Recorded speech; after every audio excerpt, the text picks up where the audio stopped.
take a couple minutes to look at the concept of contentment. So here in the States, the idea of contentment frequently is associated with being lazy.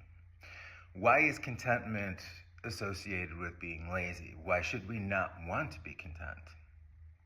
So the idea in the capitalist on steroids society that the US is that if people are content, they're not going to go out and work. They're not going to do the things to make the ultra wealthy more wealthy. You're not going to buy the things. You're not going to do the work to buy the things.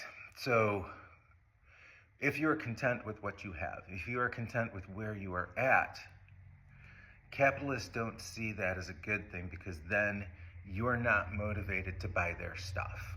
So we have to look at the fact that here in the States in particular, but pretty much in most Western cultures, we have constantly been taught to buy things, to work.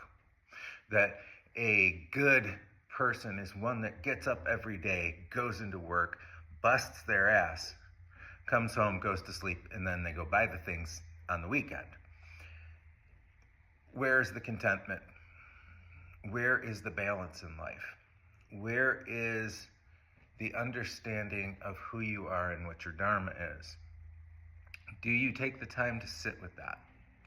So for me, the meditation is just really looking at why. Why do we chase the things that we chase? Why do we think the way that we think? Why is our minds constantly looking for ways to buy more things, to get more money? Because this is the way that we have been programmed. We can change that. Going back to finding those gaps. In the gaps in the breath, in the gaps in the thought process, we can settle in and actually see what's going on.